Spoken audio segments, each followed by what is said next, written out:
भागवत महापुराण की जय। कृष्ण कन्हैया लाल की जय। राधा रानी की जय। भगवान श्री कृष्ण के सभी भक्तों को राधे राधे, जय श्री कृष्ण। आज मैं आपको सुनाऊंगी भागवत महापुराण में छठा स्कंद में 18वां अध्याय अदिति और दिति की संतानों का जन्म और मरूद गणों की उत्पत्ति।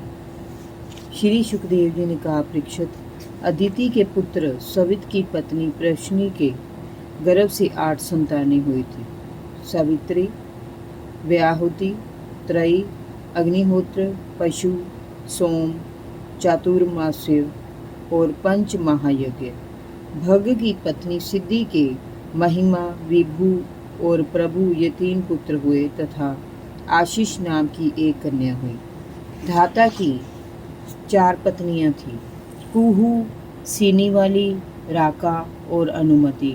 उनमें कर्मश, साय, दर्श, प्रांत और पूर्णमास नाम के 4 पुत्र हुए। धाता के छोटे भाई का नाम विधाता था और उसकी पत्नी क्रिया थी। उससे पुरीशय नाम की 5 अग्नियों की उत्पत्ति हुई। वरुण जी की पत्नी का नाम चर्षणी था। उससे भृगु जी ने पुनः जन्म ग्रहण किया। पहले वे ब्रह्मा जी के मानस पुत्र थे। महायोगी वाल्मीकि भी वरुण के ही पुत्र थे। वे वाल्मीकि से उत्पन्न हुए थे, इसलिए उनका ये नाम पड़ा था। एक दिन उर्वशी के सौंदर्य को देखकर मित्र में सूर्य और वरुण काम विमोहित हो गए। उनके सखलित वीर्य को घड़े में रख दिया। उससे अगस्त्य और वशिष्ठ का जन्म हुआ। मित्र की पत्नी का नाम रेवती था। उससे उत्सर्ग, अरिष्ट और पीपल नामक 3 पुत्रों का जन्म हुआ। वरुण के यहाँ वशिष्ठ जी का जन्म हुआ और देवराज इंद्र की पत्नी पुलोम की पुत्री शची थी। उससे जयंत, ऋषभ और मेढवाण का जन्म हुआ। ऋषि कश्यप के पुत्र भगवान वामन ने अदिति के गर्भ से जन्म लिया था। वे भगवान विष्णु के अवतार थे। कश्यप मुनि की दूसरी पत्नी दिति थी। दिति से दैत्य और दानवों के वंदनीय 2 पुत्र उत्पन्न हुए, जिनके नाम थे हिरण्यकशिपु और हिरण्याक्ष। हिरण्यकशिपु का पुत्र भगत प्रहलाद था। हिरण्यकशिपु की पत्नी का नाम क्यादु था। उसके पिता जम ने उसका विवाह हिरण्यकशिपु से किया था। प्रहलाद के अतिरिक्त हिरण्यकशिपु के अनुहरलाद, हलाद और सहलाद 3 पुत्र थे। सहनी नाम की इनकी एक बहन भी थी। उसका विवाह विप्रीचिति नामक दानव से हुआ था। उससे राहु का जन्म हुआ था। सहलाद की पत्नी का नाम कृति था। उससे पंचजन नामक पुत्र उत्पन्न हुआ था। हलाद की पत्नी धमनी से वातापी और इलवल नाम के 2 पुत्र हुए थे।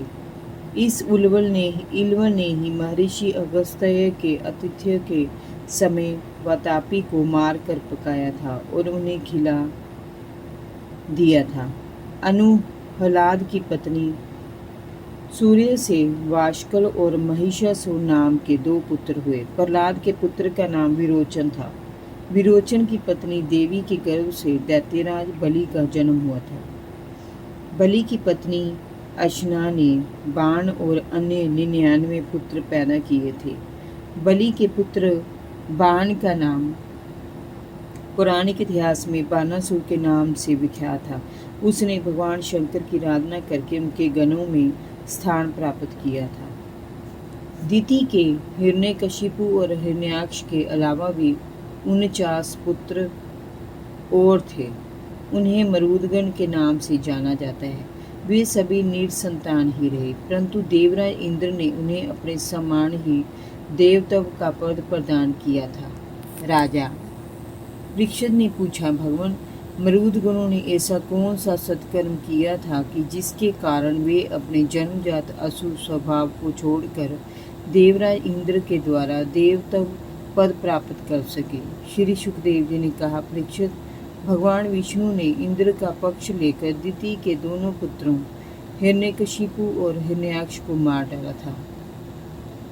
इससे अदिति को बड़ा शौक हुआ। इसने इंद्र को कोसते हुए कहा कि वह दुष्ट कब मारा जाएगा जिसने अपने स्वार्थ के लिए अपने ही भाइयों को मरवा दिया।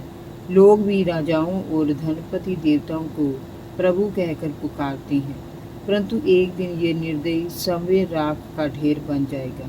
वह अपने को नित्य मानकर घमंड में चूर हो रहा है। उसे अपने विनाश का पता नहीं है। वह अब ऐसा शक्तिशाली पुत्र उत्पन्न करेगी जो इंद्र के घमंड को चूर चूर कर देगा। ऐसा सोच कर अदिति अपने पति कश्यप जी की सेवा में रात दिन लगी रहने लगी। वह नित्य अपनी भाव भंगी माओं से उन्हें अपनी ओर आकर्षित करने का प्रयास करने लगी। एक दिन कश्यप जी उससे प्रसन्न होकर बोले, प्रिय, मैं तुझ पर प्रसन्न हूँ, मैं तुम्हारी मनोकामना अवश्य पूरी करूँगा। इस पर अदिति ने कहा, स्वामी, इंद्र ने विष्णु के द्वारा मेरे 2 पुत्रों को मरवा दिया। आज मैं निपुती हो गई हूँ। यदि आप मुझसे प्रसन्न हैं तो मुझे ऐसा पुत्र दीजिए जो दुष्ट इंद्र को मार सके। राजन, अदिति की बात सुनकर कश्यप जी मन ही मन पछताने लगे कि ऐसा धर्म वे कैसे कर पाएंगे। माया रूपी स्त्री ने मेरी इंद्रियों में सुख की कामना भर दी है। अवश्य मुझे अब इंद्रिय दास होने के कारण नरक में गिरना पड़ेगा। वे इसके बहकावे में क्यों आ गए? स्त्रियों का तो जन्मजात स्वभाव ही ये होता है कि वे मीठी मीठी बातों में पुरुष को ललचाकर अपने अधीन कर लेती हैं। वे अपने वचन से पीछे भी नहीं मुड़ सकते। इंद्र वध करने योग्य नहीं है, उन्हें कोई बीच का रास्ता निकालना होगा। ऐसा विचार कर कश्यप जी ने अदिति से कहा, हे कल्याणी, यदि तुम मेरे द्वारा बतलाए हुए व्रत का 1 वर्ष तक विधि पूर्वक पालन करोगे तो तुम्हें इंद्र को मारने वाला पुत्र प्राप्त होगा, परंतु यदि नियमों में कहीं भी त्रुटि हुई तो ये देवताओं का मित्र बन जाएगा। अदिति ने उस व्रत के बारे में कश्यप जी से पूछा तो उन्होंने कहा, प्रिय, इस व्रत में किसी भी प्राणी को मन, वचन और कर्म से स्थाना नहीं चाहिए। किसी को शाप अथवा अपशब्द भी नहीं करने चाहिए। कभी झूठ ना बोले, शरीर के नाखूनों, केशों, रोमों को कदापि ना काटे और किसी अशुभ वस्तु का स्पर्श ना करे। जल में घुसकर स्नान ना करे, दुर्जनों से बात ना करे, बिना धुला वस्त्र ना पहने और किसी की पहनी हुई माला को धारण ना करे, किसी का जूठा ना खाए, भद्रकाली का प्रसाद ग्रहण ना करे, मांसाहारी भोजन ना करे, शूद्र और रजसवला स्त्री का दिया भोजन ना करे, अंजलि से जल ना पिए, घर के बाहर जाते समय मुंह जूठा ना करे, बिना आचमन किए ना जाए, बालों को खुला ना रखे, बिना श्रृंगार किए और चादर ओढ़े ना जाए, संध्या समय घर से बाहर ना निकले और वाणी पर संयम रखे, रात्रि में सोने से पहले पैर धोए, गीले पैरों को अच्छी प्रकार से सुखा ले, अपवित्र वस्त्रों को त्याग दे, उत्तर और पश्चिम दिशा की ओर से ना रखें, किसी पर पुरुष के साथ और नग्नावस्था में सोने ना जाएं, प्रातः काल और संध्या के समय कभी ना सोएं।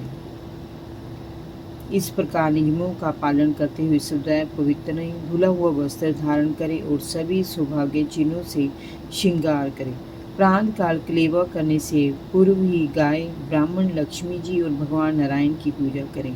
इसके बाद पुष्पमाला, चंदन, सुगंधित द्रव्य, नैवेद्य मीन्स प्रसाद और आभूषण आदि से सुहागन स्त्रियों की पूजा करें तथा पति की पूजा करके उसकी सेवा में लगी रहे। सदैव उसे ये भावना करते रहना चाहिए कि पति का तेज उसकी कोख में है।